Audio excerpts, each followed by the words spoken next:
حضرت سعد بن ابی وقاص رضی اللہ تعالی عنہ وہ بیان کرتے ہیں کہ بنو امیہ کا دور تھا،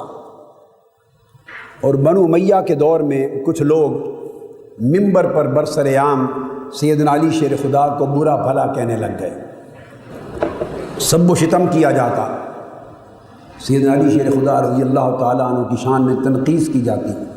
برا بھلا کہا جاتا۔ تو کسی نے حضرت سعد بن ابی وقاص رضی اللہ تعالیٰ عنہ سے پوچھا، یہ امام مسلم حدیث لائے ہیں، پوچھا فقال ما منعک ان تسب ابا التراب، اے سعد بن ابی وقاص تمہیں کیا رکاوٹ ہے کہ ابو تراب یعنی علی کو تم گالی کیوں نہیں دیتے؟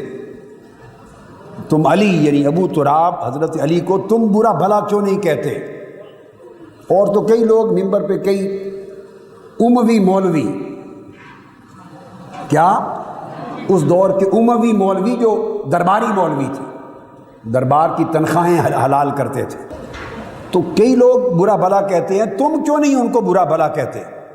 حضرت سعد بن ابی وقاص رضی اللہ تعالیٰ عنہ نے جواب دیا، انہوں نے کہا فلن اسبہ، خدا کی قسم یہ کام کبھی نہیں کروں گا۔ پوچھا کیوں؟ فرمانے لگے مجھے آقا علیہ السلام کی اپنے کانوں سے سنی ہوئی 3 باتیں یاد آتی ہیں، میں نے اپنے کانوں سے آقا علیہ السلام کی زبان اقدس سے حضرت علی کے بارے میں، ابو تراب کے بارے میں 3 باتیں سنی تھیں، خدا کی قسم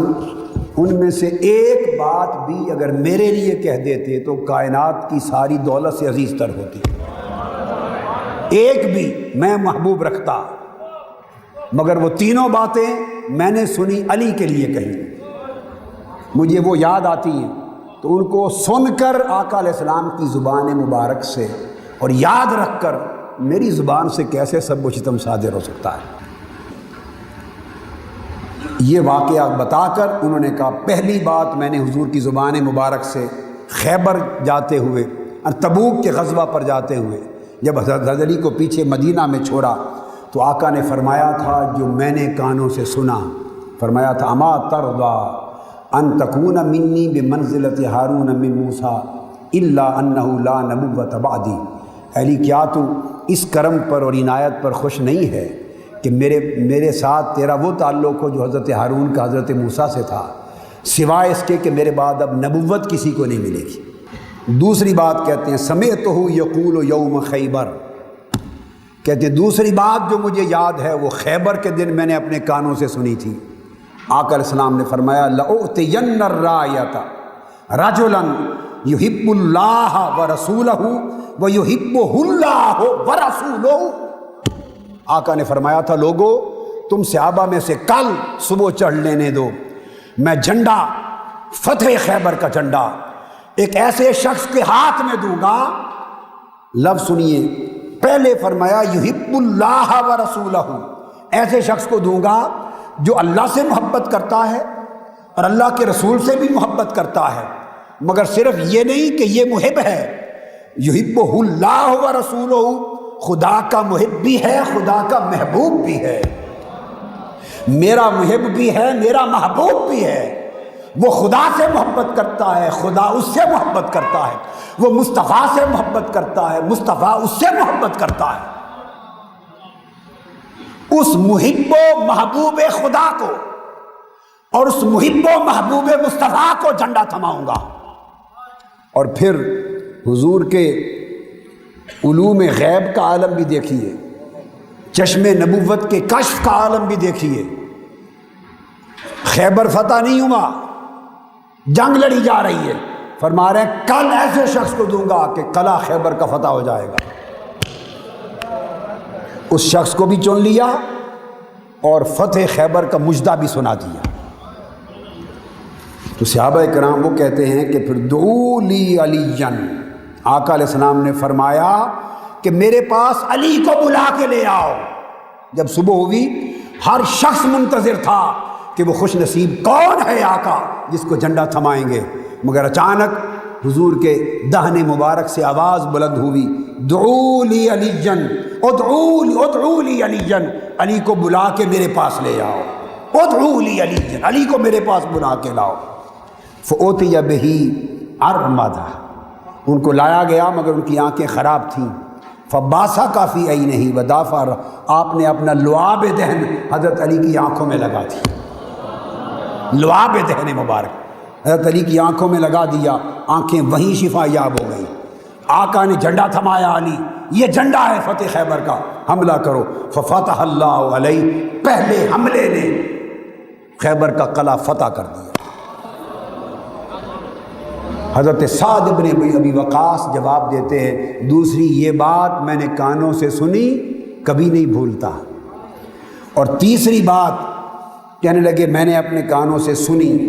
حضرت سعد بن ابی وقاص ہی بیان کر رہے ہیں، اور مضمون امام مسلم اپنی الجامع الصحیح میں روایت کر رہے ہیں، کئی اسانید متصلہ کے ساتھ، کئی طرق کے ساتھ۔ فرماتے ہیں تیسری بات یہ، جب یہ آیت کریمہ اتری، فَقُلْ تَعَالَوْا نَدْعُ أَبْنَاءَنَا وَأَبْنَاءَكُمْ وَنِسَاءَنَا وَنِسَاءَكُمْ وَأَنفُسَنَا وَأَنفُسَكُمْ ثُمَّ نَبْتَهِلْ، آؤ اے نصارہ کے قائدو، اے نصارہ کے لیڈروں، علماء جو آئے تھے اس وفد کے نجران سے، فرمایا آؤ ہم اپنے بیٹوں کو بلاتے ہیں، تم اپنے بیٹوں کو بلاؤ، ہم اپنی بیویوں کو بلاتے ہیں، تم اپنی خواتین کو بلاؤ، اور ہم اپنی جانوں کو لاتے ہیں، تم اپنی جانوں کے ساتھ آؤ۔ جب یہ تین باتیں کہیں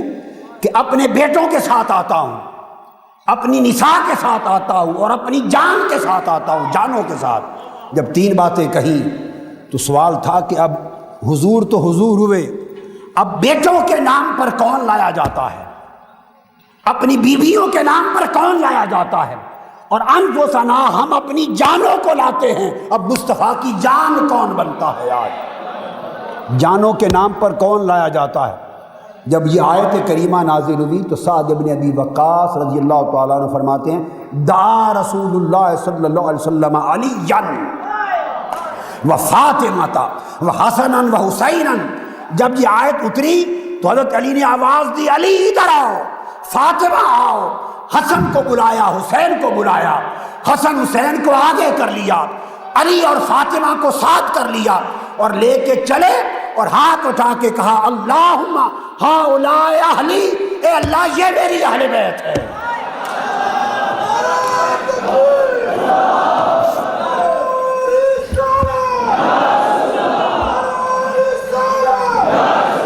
تو جب فرمایا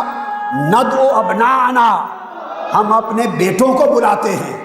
تو بیٹے کہہ کر حسن اور حسین کو قیامت تک کے لیے بتا دیا کہ لوگوں یہ میرے بیٹے ہیں،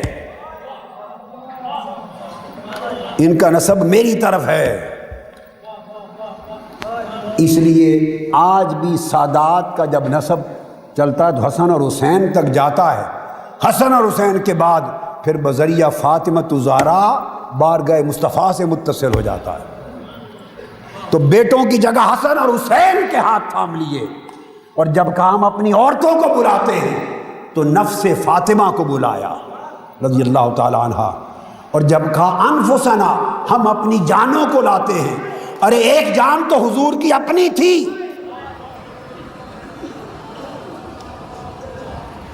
فرمایا ہم اپنی جانوں کو لاتے ہیں، تو ایک جان تو حضور کی اپنی تھی، جان اقدس،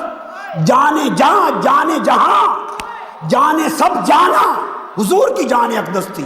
نفس محمدی تھا۔ فرمایا انفسنا، اپنی جانوں کو لاتے، دوسری جان کس کی بنائی اور اس کے اپنی جان کا ٹائٹل دیا، حضرت علی کو تھاما، اور اس قرآن کی آیت کے ذریعے علی کو حضور نے اپنی جان کہا،